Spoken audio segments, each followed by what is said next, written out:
Okay, good morning all. Purpose of the session today is just to give you a quick overview of the calendar functions within Salesforce.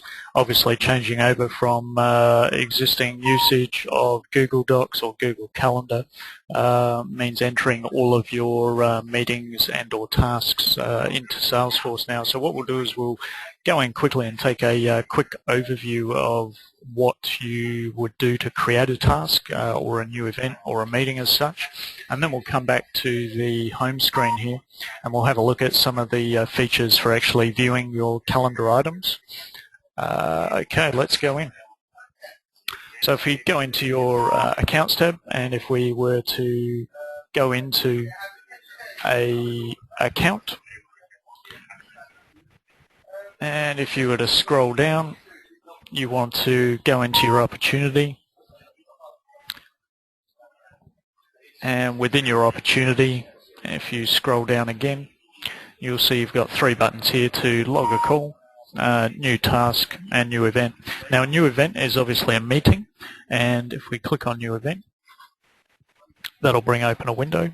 Subject line, as we know, just up to 60 characters to describe what the meeting's about, who you're going to be meeting, what the purpose of it is.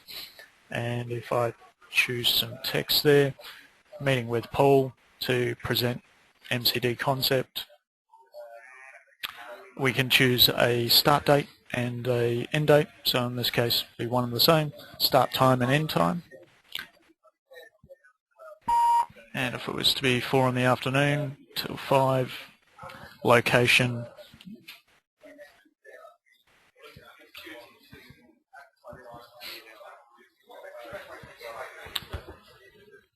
and we can also attach that to an existing opportunity that might be within this account itself. So you can actually do a search by name, click on the lookup and choose the appropriate person.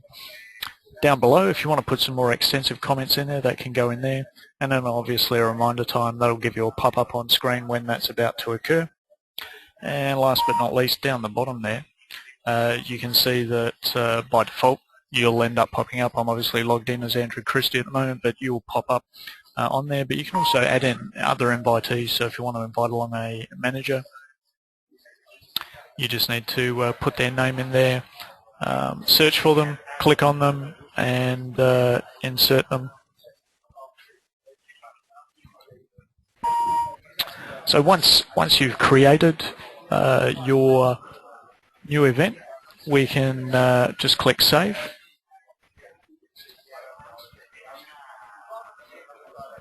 And if we scroll down, you can see there that you've now got the open activity, and the subject line sort of neatly describes who you have to meet, what the purpose of the meeting is going to be about, who the meeting is assigned to, and date and time that it's to be take place. Now, log a call. There's three tasks here or three items here that obviously are classified as activities: new task, new event, and log call. The new task is very similar to the new event.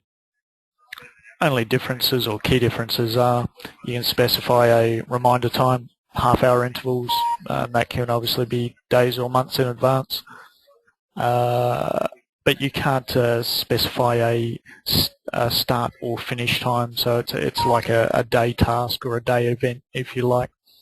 And again, pretty similar fields, and once you've obviously put in the requisite information and call, for example,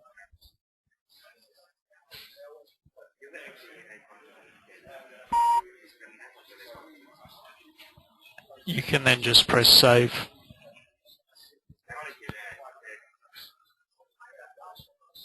And that will also appear in your open activities.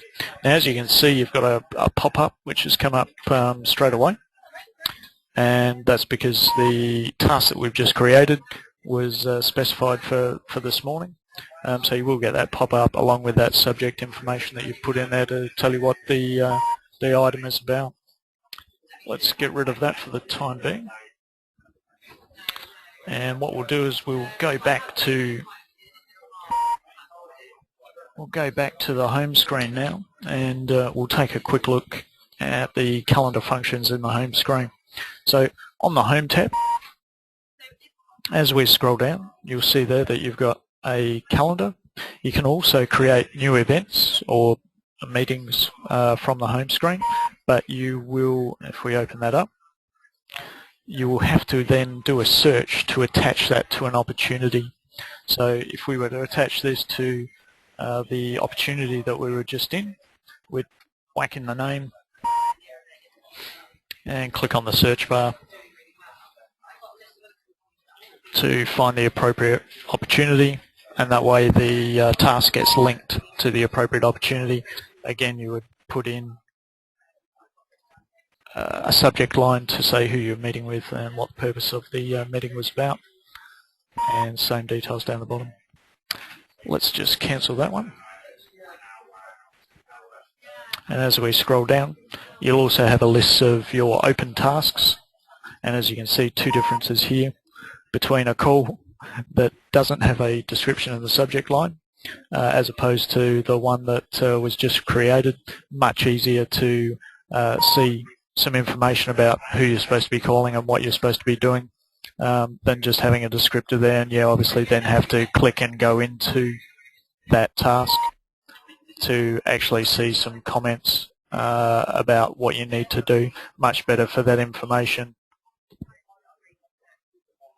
to be in the subject line.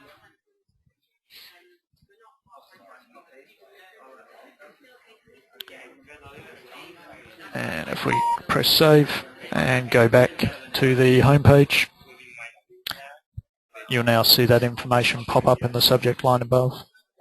Okay, so moving one step further away, you can obviously look at different aspects of the calendar. Down the bottom here you can look at 1 day, 7 days, 31 days. If we look at the month view, for example, you could see everything that you've got set up for the month. If you wanted to see a multi-user view, you can click on the two-person little icon button there. And if we were to go into the drop-down, we've created already some views of the different teams and different areas. So if you wanted to see what was going on, for example, in London e-commerce, looks like they've got a fairly light month going on with no appointments set at the moment. If we were to go and have a look at, say, Birmingham, you could see there who's got what appointments on what day, and quickly identify who's going to be where at what time. Now, you can create new views like you can do with other screens within Salesforce. Let's take a quick look at this month, which is essentially the same view. You can skip through left or right from previous month to next month. And you can also move to an activity list view.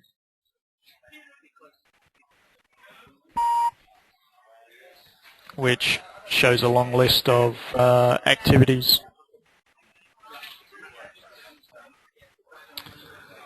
If we go back to the multi-user view, you can obviously create new events off of this screen also.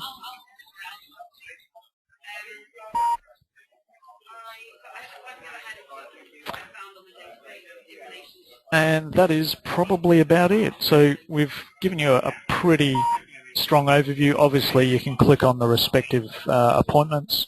You'll get a pop-up of the information about that appointment, but you can obviously click and go in and see that information in much closer detail.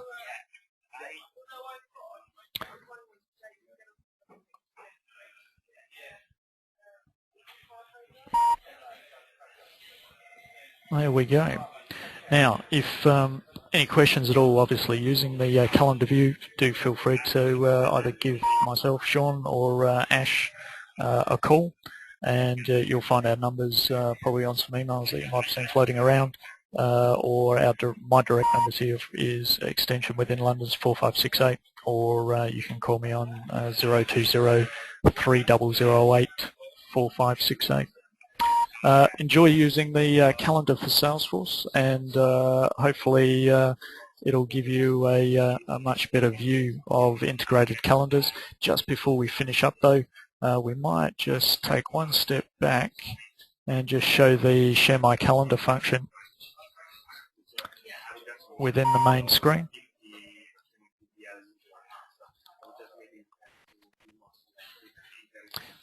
So you can share your calendar to allow other people to make entries for you, and you can define that by adding a new person to your calendar. So for example, salespeople, for example, that have telemarketers creating appointments for them, you can obviously add in there the ability for telemarketers to be able to create appointments for you also. We'll leave it there for now because that's probably quite a lot in a short space of time. Any questions, feel free to give us a call.